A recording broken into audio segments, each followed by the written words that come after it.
हरियाणा राज्य के हिसार जिले में एक पत्र अंदर ही अंदर सर्कुलेट होता है। इस पत्र में लिखा होता है, यहाँ आश्रम में मेरे जैसी सैकड़ों लड़कियों का शारीरिक शोषण हो रहा है।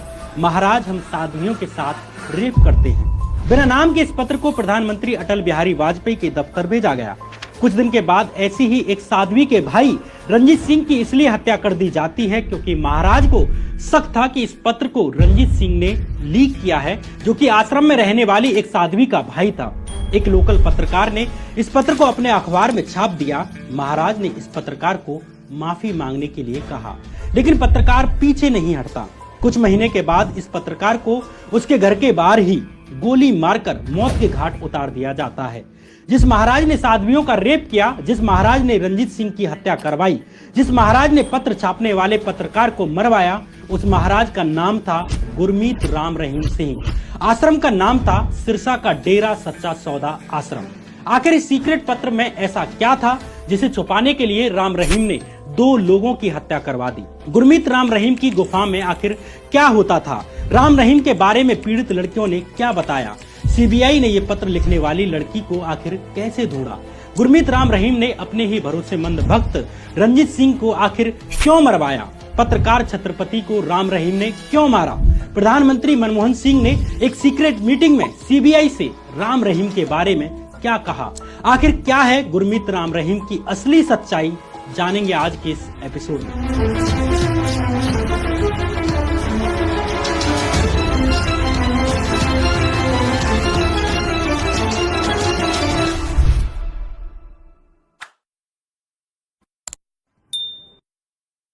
नमस्कार, मैं श्याम मीरा सिंह। डेरा मतलब तंबू, अस्थायी निवास, टिकाव या पड़ाव।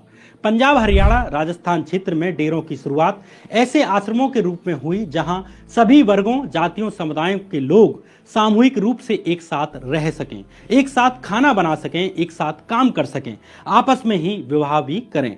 ऐसे ही 29 अप्रैल 1948 के दिन बाबा मस्ताना बलूचिस्तानी ने हरियाणा के सिरसा जिले में डेरा सच्चा सौदा आश्रम की शुरुआत की।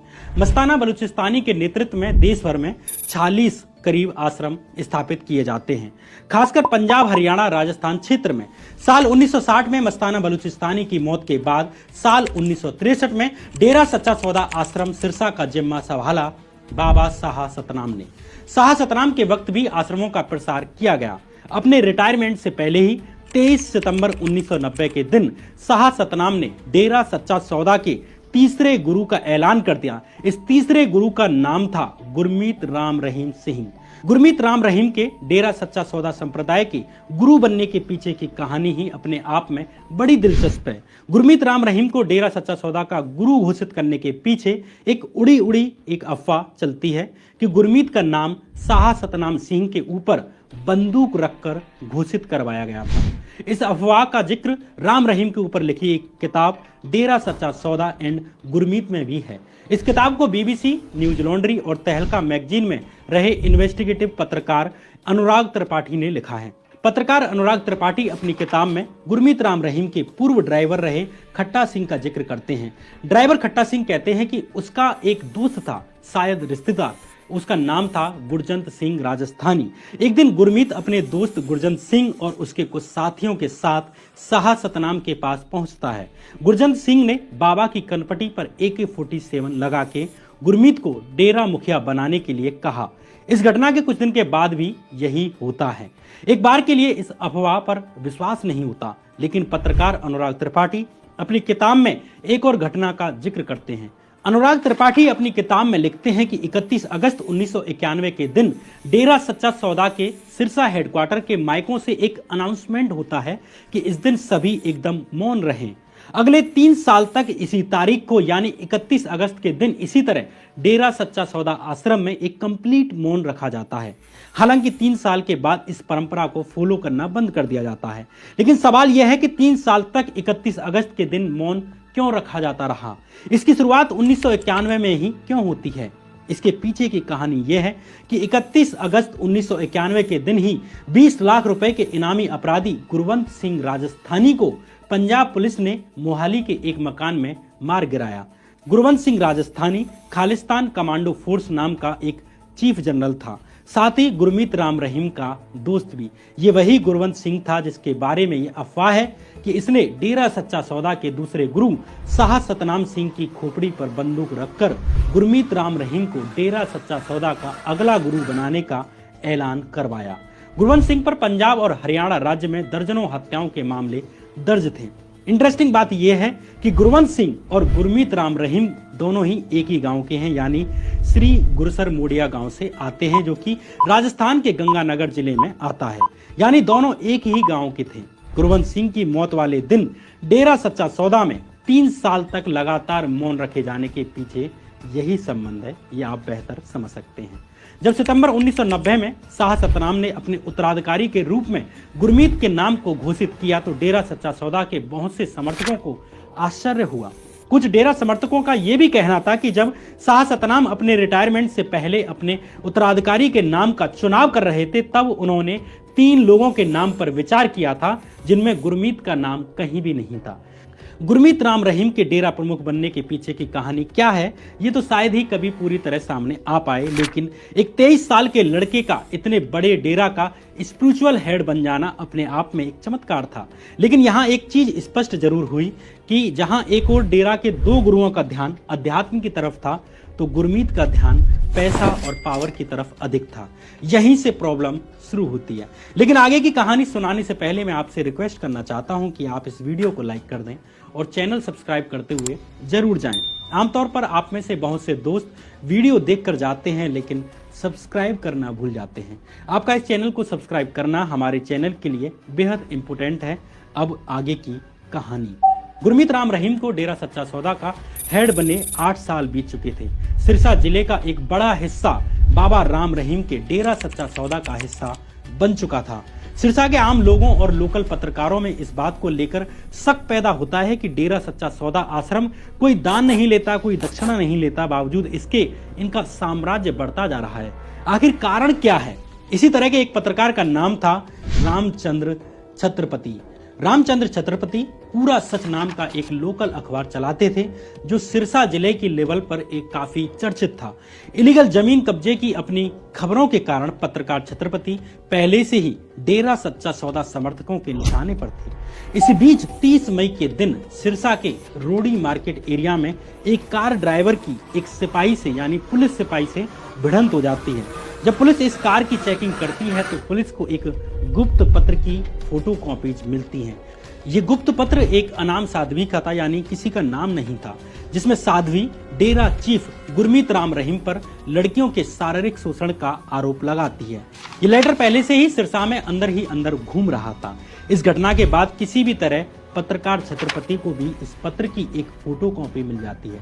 इसी दिन पत्रकार छत्रपति ने अपने अखबार पूरा सच में इस पूरे पत्र को जस का तस छाप दिया, जिसका टाइटल था धर्म के नाम पे किए जा रहे हैं साध्वियों के जीवन बर्बाद। जल्द ही ये खबर सिरसा में एक हॉट टॉपिक बन जाता है। डेरा सच्चा सौदा एंड गुरमीत राम रहीम की किताब के अनुसार जल्द ही डेरा समर्थकों ने अखबार की एक कॉपी को अपने पास लेकर जला दिया। लेकिन वो लेटर जो अभी तक अंदर ही अंदर घूम रहा था, वो जल्द ही सिरसा में चर्चा का विषय बन जाता है। अपनी जान को खतरा देखकर छत्रपति ने 2 जुलाई 2002 के दिन सिरसा के एसपी को एक पत्र भी लिखा, लेकिन एसपी ने कोई ध्यान नहीं दिया। इस बीच डेरा सच्चा सौदा के मैनेजर कृष्णलाल ने भी छत्रपति को बाबा गुरमीत राम रहीम से समझौता करने के लिए कहा, लेकिन छत्रपति अपनी पत्रकारिता के साथ समझौता करने के लिए तैयार नहीं हुए। इसके बाद भी 23 अक्टूबर 2002 के दिन छत्रपति ने गुरमीत राम रहीम के खिलाफ एक खबर छापी। सीबीआई की जांच के अनुसार ये ही वो शाम थी जिस दिन छत्रपति को रास्ते से हटाने के लिए एक खतरनाक साजिश रची जाती है। इसी शाम गुरमीत राम रहीम ने अपने 2 लोगों कुलदीप सिंह और निर्मल सिंह को अपनी गुफा में बुलाया। ये लोग पहले से ही हथियार चलाने में ट्रेंड हुआ करते थे। इन्हें कृष्णलाल के नाम वाली लाइसेंसी रिवॉल्वर दी जाती है। साथ ही पल पल की खबर देने के लिए एक वॉकी टॉकी का सेट भी दिया जाता है। अगले दिन शाम करीब 8:05 पर छत्रपति के घर के बाहर एक मोटरसाइकिल रुकती है। किसी ने रामचंद्र छत्रपति को आवाज दी। अपने 2 बेटों को अंदर ही रहने की कहकर छत्रपति जैसे ही दरवाजे पर आते हैं, आसमान में तड़ातड़ 5 गोलियों की आवाज आती है। छत्रपति खून से लथपथ जमीन पर गिर जाते हैं। दोनों बाइक सवार मौके से फरार हो गए। छत्रपति की हालत देख सिरसा के अस्पतालों ने रोहतक के PGIMS अस्पताल रेफर कर दिया। अगले कुछ दिन तक छत्रपति की स्थिति क्रिटिकल बनी रहती है। इस बीच सिरसा पुलिस के एक SI ने छत्रपति का बयान दर्ज किया। छत्रपति ने खुद कहा कि उनकी हत्या के प्लान के पीछे गुरमीत राम रहीम मास्टरमाइंड है, लेकिन कमाल की बात यह रही कि सिरसा पुलिस ने कहीं भी राम रहीम का नाम दर्ज नहीं किया। छत्रपति के बेटे अंशुल ने पुलिस इंस्पेक्टर को यह भी कहा कि उसने राम रहीम का नाम क्यों नहीं जोड़ा, तो पुलिस ने कहा कि आगे जोड़ दिया जाएगा, लेकिन ऐसा कभी नहीं होता। इस बीच पत्रकार छत्रपति की हालत और अधिक गंभीर होती चली जाती है। इसके बाद छत्रपति को रोहतक के अस्पताल से दिल्ली के अपोलो अस्पताल रेफर कर दिया जाता है, लेकिन 21 नवंबर 2002 के दिन पत्रकार छत्रपति की मौत हो जाती है। ये पहली बार था कि सिरसा के कुछ लोग यानी आम लोग सड़कों पर उतरते हैं। उन्होंने एंटी डेरा नारे लगाए, ये पहली बार था। हालांकि पुलिस प्रशासन गुरमीत राम रहीम की जेब में थे, इसलिए FIR तक में राम रहीम का नाम दर्ज नहीं किया गया। उल्टा पुलिस इस मामले को घर में यानी कि उनके घर में ही एक जमीन विवाद का मामला बताकर इसे डाइवर्ट करने लग जाती है। छत्रपति के बेटे अंशुल ने जनवरी 2003 में पंजाब हरियाणा हाई कोर्ट में एक याचिका डालकर इस मामले की CBI द्वारा जांच करने की मांग की।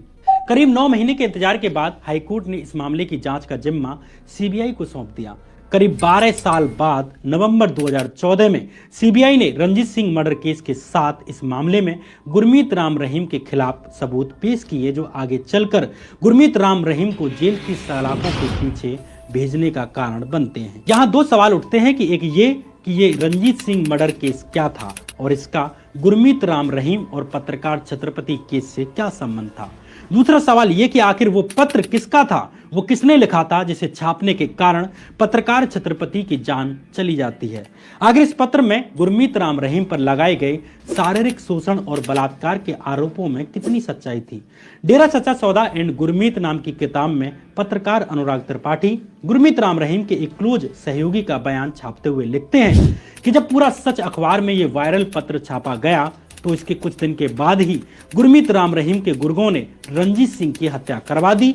उनको शक था कि इस पत्र के पीछे रंजीत सिंह का ही हाथ है। ऐसा शक क्यों था, इसका पता आपको इस अनाम पत्र में लिखी बातों से स्पष्ट हो जाएगा। इस पत्र में अनाम साध्वी ने लिखा था, 2 साल पहले मैं साध्वी बनी। महाराज गुरमीत सिंह की एक क्लोज महिला शिष्य ने मुझे बताया था कि एक दिन रात 10 बजे मुझे महाराज की गुफा में हाजिरी होने के लिए लगाया गया है। चूंकि मैं वहां पहली बार जा रही थी, इसलिए मैं बेहद उत्साहित थी कि स्वयं भगवान ने मुझे बुलाया है। जब मैं वहां गई तो मैंने देखा कि महाराज जी टीवी का रिमोट हाथ में लिए ब्लू फिल्म देख रहे थे। इनकी तकिया के बगल में एक रिवॉल्वर थी। इसे देखकर मैं डर गई, जैसे कि मेरे पैरों के नीचे से जमीन निकल गई हो। मैंने महाराज जी के बारे में ऐसा सोचा भी नहीं था कि वे ऐसे निकलेंगे। महाराज ने मुझे अपने नजदीक लेकर कहा कि मैं तुम्हें बहुत प्यार करता था। उन्होंने मुझसे ये भी कहा कि जब तुम उनकी शिष्या बनी तो तुमने मुझे अपना सब कुछ सौंप दिया है। इसके बाद उन्होंने मेरा रेप किया। इसके बाद हर 20-30 दिन बाद मेरा नंबर आता। मुझे पता चला कि वो अन्य लड़कियों के साथ भी ऐसा कर रहे हैं। डेरा में करीब 35-40 महिलाएं रह रही हैं। उनकी जिंदगी नरक बन चुकी है। सफेद कपड़ों में हम देवी जैसी दिखती हैं, लेकिन हमारी स्थिति कुछ और है। मैंने एक बार अपने परिवार को भी बताने की कोशिश की, लेकिन वे मुझ पर ही गुस्सा हो गए। महाराज के आदेश के कारण महिलाएं आपस में बात भी नहीं कर सकती। परिवार से भी फोन पर बात करने की अनुमति नहीं है। कोई लड़की अगर डेरा की सच्चाई बताने की कोशिश करती है तो उसे महाराज के आदेशानुसार सजा दी जाती है। कुछ दिन पहले बठिंडा की एक लड़की ने महाराज के गलत कामों के बारे में बात की तो अन्य महिला शिष्यों ने उसकी पिटाई की। वो अभी भी अपने घर पर बिस्तर पर है। उसके पिता ने आश्रम की सेवादार का काम छोड़ दिया। वो लड़की किसी से भी महाराज के गलत कामों के बारे में नहीं बता रही। इसी तरह कुरुक्षेत्र जिले की एक लड़की भी डेरा छोड़कर वापस चली गई है। जब उसने अपने घर पर अपने साथ हुई घटनाओं के बारे में बताया तो उसके भाई ने भी डेरा में सेवादार का काम छोड़ दिया। इसी तरह मनसा, फिरोजपुर, पटियाला, संगरूर और लुधियाना जिलों की लड़कियां डेरा छोड़कर घर चली गई हैं और किसी से भी बात नहीं कर रही हैं, क्योंकि उनको इससे अपनी जान का खतरा है। यही सिरसा, हिसार, फतेहाबाद, हनुमानगढ़, मेरठ की लड़कियों के साथ हो रहा है, जो डेरा के गुंडों के डर से एक भी शब्द कह नहीं पा रही थी। अब आप सोच रहे होंगे कि इस पत्र का रंजीत सिंह से क्या संबंध हो सकता है और डेरा से जुड़े लोगों को ऐसा क्यों लगता था कि इसके पीछे रंजीत सिंह हो सकता है, इसलिए रंजीत सिंह की हत्या कर दी गई।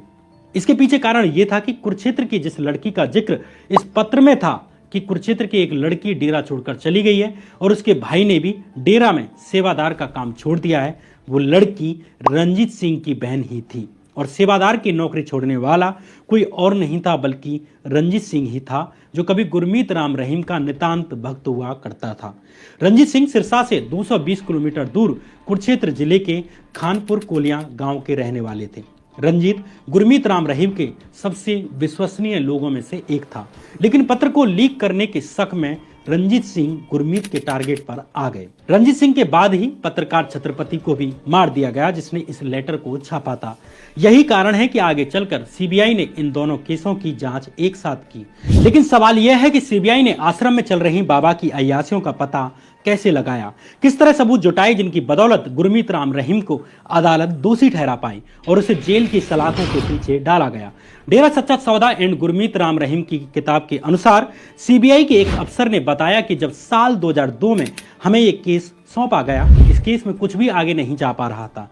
जब हमने डेरा प्रशासन से साल 1999 से लेकर साल 2002 के बीच रहने वाली साध्वियों की लिस्ट मांगी तो डेरा प्रशासन ने कोई मदद नहीं की। लोकल पुलिस किसी भी काम की नहीं थी, क्योंकि हमें पता चला कि लोकल पुलिस को डेरा प्रशासन ने घूस खिला रखी है। हम 3 साल तक हरियाणा और पंजाब घूमे लेकिन कुछ पुख्ता सबूत नहीं मिला। लेकिन जांच के दौरान ही सीबीआई को पंजाब के भटिंडा में रहने वाली एक साध्वी का पता चलता है जो 1999 में डेरा छोड़कर आई थी। जब सीबीआई की टीम भटिंडा जिले पहुंचती है तो साध्वी ने ऑन रिकॉर्ड कुछ भी बात करने से इनकार कर दिया। लेकिन इधर साल 2005 आते आते सीबीआई डेरा में रहने वाली साध्वियों की लिस्ट पाने में सफल हुई। इस लिस्ट में 53 साध्वियों का नाम था जो आश्रम में लगे हॉस्टल में रह रही थी। साथ ही 80 उन साध्वियों का नाम भी था जो नए और पुराने डेरा आश्रम के अंदर रह रही थी। और इसके अलावा इस लिस्ट में उन 24 साध्वियों के नाम भी थे जो 1997 के बाद डेरा छोड़कर चली गई थी। सीबीआई के लिए ये एक बड़ी सफलता थी। सीबीआई डेरा आश्रम और हॉस्टल में रहने वाली 133 साध्वियों में से 130 साध्वियों से बात करने में सफल रही, लेकिन कोई भी ऑन रिकॉर्ड कुछ भी कहने के लिए तैयार नहीं थी। वे पूरी तरह से गुरमीत राम रहीम के कंट्रोल में थी।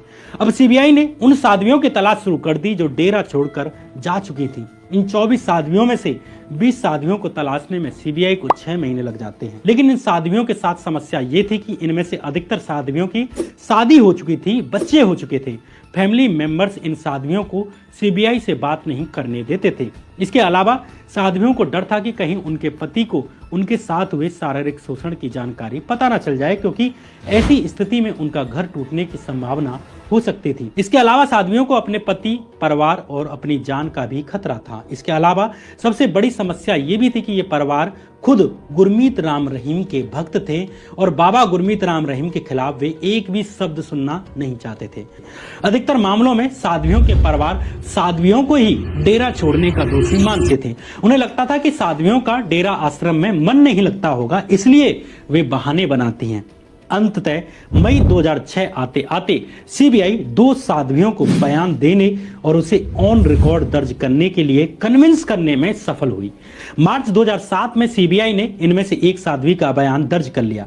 साध्वी ने बताया कि मैंने अपने भाई के आग्रह के बाद साल 1999 में डेरा ज्वाइन किया था। शुरू में मुझे आश्रम से जुड़े एक हॉस्टल में रहने को मिला जिसे साध्वी निवास कहा जाता था। यहाँ पीड़ित साध्वी की प्राइवेसी का ख्याल रखते हुए हम उनके असली नाम की जगह उन्हें बदले हुए नाम यानी कि मुस्कान से संबोधित करेंगे। मुस्कान को जल्द ही डेरा द्वारा चलाए जा रहे एक स्कूल में तैनात कर दिया जाता है।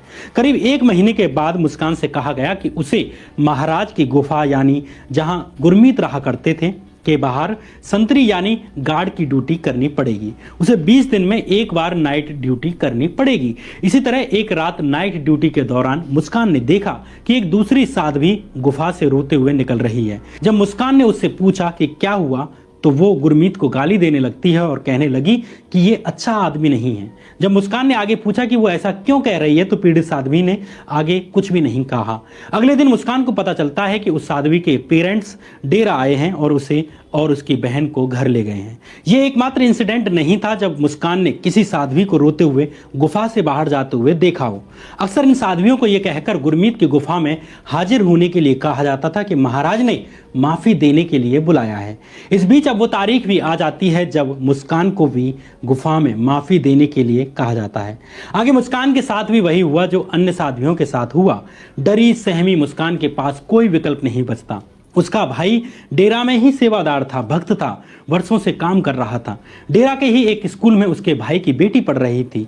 अपने साथ हुए इस हादसे को मुस्कान ने अपने मन में ही दबा कर रखा। लेकिन एक बार फिर कुछ दिन के बाद मुस्कान को गुरमीत की तरफ से गुफा में हाजिर होने के लिए बुलावा आ जाता है। मुस्कान के अनुसार एक बार फिर गुरमीत राम रहीम ने उसके साथ जबरदस्ती की, लेकिन दूसरे हादसे के बाद मुस्कान की हिम्मत टूट जाती है। जब उसका भाई डेरे में विजिट करने के लिए आता है तो उसने अपने भाई को पूरी सच्चाई बता दी। मुस्कान के भाई का नाम था रंजीत सिंह, जो डेरे और गुरमीत राम रहीम में अगाध श्रद्धा रखता था। जल्द ही रंजीत अपनी बहन मुस्कान और अपनी बेटी को डेरा से निकाल कर ले गया। यही कारण है कि जब साध्वियों के साथ हो रहे शारीरिक शोषण का पत्र वायरल हुआ तो डेरा समर्थकों को शक हुआ कि ये काम मुस्कान के भाई रंजीत सिंह का ही है। गुरमीत पर चल रहे रेप और हत्याओं की जांच कर रही सीबीआई ने रंजीत की बहन का स्टेटमेंट तो दर्ज कर लिया, लेकिन सीबीआई भी जानती थी कि गुरमीत इतना पावरफुल है कि इस केस में वकीलों के माध्यम से ये अड़ंगा डाल सकता है कि रंजीत की हत्या के दुख में या बदले की भावना में रंजीत की बहन ने उन पर रेप का फर्जी केस लगाया है। इसलिए सीबीआई अब और भी पीड़ित लड़कियों को ढूंढने लग जाती है, जिससे गुरमीत के खिलाफ रेप का केस और अधिक मजबूत हो सके, उसे बचने का रास्ता न मिल सके।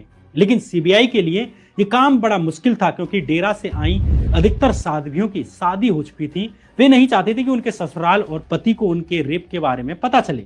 लेकिन सीबीआई एक दूसरी साध्वी को कन्विंस करने में सफल रही, जिसके साथ गुरमीत राम रहीम ने गुफा में बुलाकर दुष्कर्म किया था। 27 अक्टूबर 2007 के दिन अंबाला कोर्ट में इस दूसरी पीड़ित साध्वी ने बयान दिया कि मैं सिरसा की रहने वाली हूं। मैं डेरा के एक स्कूल में पढ़ाती थी। सितंबर 1999 में मुझे गुफा में गार्ड के रूप में मेरी ड्यूटी लगा दी जाती है। ड्यूटी का समय रात 8 बजे से लेकर 12 बजे तक का था। ऐसे ही एक दिन रात करीब 10 बजे जब मैं अकेली थी तब गुरमीत गुफा से बाहर आए और मुझे गुफा के अंदर बुलाया। मैं बाबा गुरमीत को भगवान की तरह सम्मान करती थी। जब मैं अंदर गई तो बाबा ने मुझे अपने बिस्तर पर बैठने के लिए कहा। इसके बाद इस दूसरी साध्वी के साथ भी वही हुआ जो मुस्कान के साथ हुआ था, जो बाकी साध्वियों के साथ होता था। गुरमीत ने इस साध्वी के साथ भी रेप किया। अगले दिन इत्तेफाक से इस साध्वी के पेरेंट्स भी सत्संग करने के लिए डेरा आते हैं। पीड़ित साध्वी ने अपने पेरेंट्स को सारी बात बता दी। उसी शाम पीड़ित साध्वी के पेरेंट्स अपनी बेटी को डेरा से घर वापस ले गए। जल्द ही मई 2000 में पीड़िता की शादी कर दी गई। सीबीआई के द्वारा जब इस मामले की जांच की जा रही थी तो डेरा की तरफ से पीड़िता के घर पर धमकी भरे कॉल आने लगे कि वे सीबीआई के सामने कोई बयान ना दे। जब पीड़िता ने बयान दे दिया तो इसके बाद भी डेरा की तरफ से पीड़िता के परिवार को धमकी भरे कॉल जाते कि वे बयान वापस ले लें। इस बीच डेरा के प्रभाव वाले क्षेत्र से आने वाले नेताओं ने सीबीआई पर खूब दबाव बनाया। क्या कांग्रेस और क्या भाजपा, किसी भी पार्टी के नेताओं ने गुरमीत को संरक्षण देने में कोई कमी नहीं छोड़ी। कांग्रेस के 3 क्षेत्रीय सांसदों ने सीबीआई अफसरों पर गुरमीत के खिलाफ केस बंद करने तक के लिए भारी प्रेशर डाला। दरअसल डेरा सच्चा सौदा एकमात्र ऐसा संप्रदाय है जो खुलकर अपने समर्थकों को किसी खास पार्टी को वोट देने के लिए कहता है। डेरा के समर्थकों का कई लोकसभा सीटों पर प्रभाव है। पंजाब, हरियाणा, राजस्थान की करीब 28 विधानसभा सीटों पर गुरमीत राम रहीम और डेरा सच्चा सौदा का सीधा सीधा प्रभाव है। इसलिए इन क्षेत्रों से आने वाले कांग्रेस और भाजपा के नेता गुरमीत की तरफदारी करने में जरा भी नहीं हिचकते। साल 2007 में डेरा ने पॉलिटिकल अफेयर्स विंग यानी PAW की स्थापना की, जिसका उद्देश्य डेरा समर्थकों को यह बताना था कि उन्हें किसे वोट देना है, किसे नहीं। साल 2007 के हरियाणा विधानसभा के चुनावों में PAW ने खुलकर कांग्रेस को समर्थन दिया। यही कारण है कि कांग्रेस के लोकल नेता भी गुरमीत राम रहीम के हाथों खिलौना बने रहे। लेकिन यहाँ ये बताना भी जरूरी है कि कांग्रेस के शीर्ष नेतृत्व ने गुरमीत को संरक्षण नहीं दिया। जब साल 2007 में सिखों और डेरा समर्थकों में टकराव की स्थिति बनी हुई थी, तब प्रधानमंत्री मनमोहन सिंह ने सीबीआई से एक मीटिंग की और इस मीटिंग में मनमोहन सिंह ने सीबीआई से कहा कि वे फुल ताकत के साथ जांच करें और किसी भी प्रकार के राजनीतिक दबाव को इग्नोर करें। मनमोहन सिंह के समर्थन के बाद सीबीआई फुल ताकत में आ जाती है और अंततः जुलाई 2007 में सीबीआई ने अंबाला कोर्ट में डेरा चीफ गुरमीत के खिलाफ 2 साध्वियों के रेप मामले में चार्जशीट जमा कर दी। सितंबर 2008 में सीबीआई कोर्ट ने रेप मामले में गुरमीत के खिलाफ चार्जेस फ्रेम कर दिए और साल 2011 में सीबीआई की स्पेशल कोर्ट अंबाला से पंचकुला में शिफ्ट कर दी गई थी। इस कारण गुरमीत से जुड़ा रेप केस भी पंचकुला आ जाता है। इधर सत्ता के गलियारों में कांग्रेस की जगह भाजपा का उदय होने लगता है। साल 2014 के लोकसभा चुनावों से पहले हुए हरियाणा विधानसभा के चुनावों में इस बार गुरमीत राम रहीम ने भाजपा को सपोर्ट किया। भाजपा नेता और हरियाणा चुनावों के इंचार्ज कैलाश विजयवर्गीय अपनी पार्टी के 44 उम्मीदवारों को लेकर गुरमीत राम रहीम का आशीर्वाद लेने के लिए पहुंचते हैं। डेरा सच्चा सौदा की राजनीतिक यूनिट PAW ने खुलकर भाजपा नेताओं का समर्थन किया। जिन विधानसभा सीटों पर डेरा समर्थक बहुसंख्या में थे, उन सीटों ने भाजपा को हरियाणा की सत्ता में पहुंचाया। साल 2014 के लोकसभा चुनावों में भी गुरमीत राम रहीम ने भाजपा का समर्थन किया, यानी नरेंद्र मोदी का समर्थन किया। साल 2017 में रेप केस में दोषी ठहराए जाने के मात्र 10 दिन पहले ही हरियाणा के शिक्षा मंत्री रामविलास शर्मा ने अपने मिनिस्ट्री कोटा से डेरा में खेलों को प्रमोट करने के लिए 51 लाख का डोनेशन दिया। सीबीआई चीफ नारायणन ने बताया कि जिस तरह पहले लोकल कांग्रेसी नेताओं के कॉल आते थे, उसी तरह अब भाजपा नेताओं और हरियाणा सरकार के मंत्रियों तक के सीबीआई को कॉल पहुंचते थे।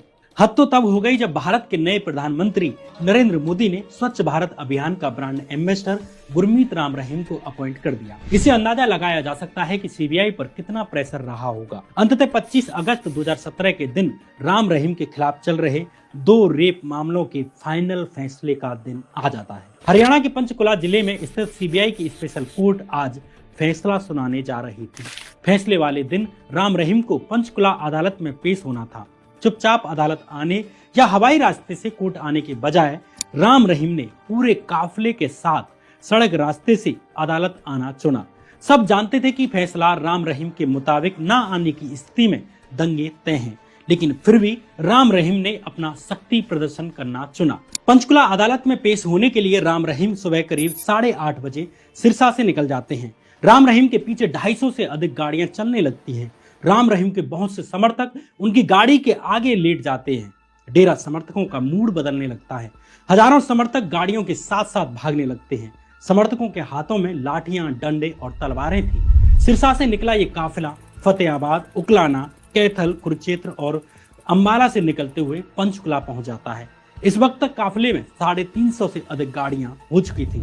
करीब 2:18 पर राम रहीम कोर्ट के अंदर प्रवेश कर जाते हैं। समर्थकों को बाहर ही रोक लिया जाता है। करीब 2 लाख डेरा समर्थकों ने पंचकुला कोर्ट को घेर लिया। 2:30 बजे रेप मामले में सुनवाई शुरू हो जाती है और फाइनली फैसले की घड़ी आ जाती है। 3:05 पर सीबीआई के जज जगदीप सिंह ने गुरमीत राम रहीम के मामले में फैसला सुना दिया। राम रहीम दोनों ही रेप के मामलों में दोषी करार दिए जाते हैं। राम रहीम के रेप केस में दोषी पाए जाने की खबर आग की तरह फैल जाती है। हरियाणा पुलिस चुपचाप राम रहीम को कोर्ट से निकाल कर ले गई, जिसके बाद एक हेलीकॉप्टर की मदद से राम रहीम को रोहतक ले जाया जाता है। लेकिन इधर पंचकुला में इकट्ठे हुए राम रहीम के समर्थकों ने कानून हाथ में ले लिया, बल्कि उसे पैरों से कुचला भी। डेरा समर्थकों ने दंगे शुरू कर दिए। पुलिस के साथ हुई डेरा समर्थकों की इस भिड़ंत में 39 लोगों की जान चली गई।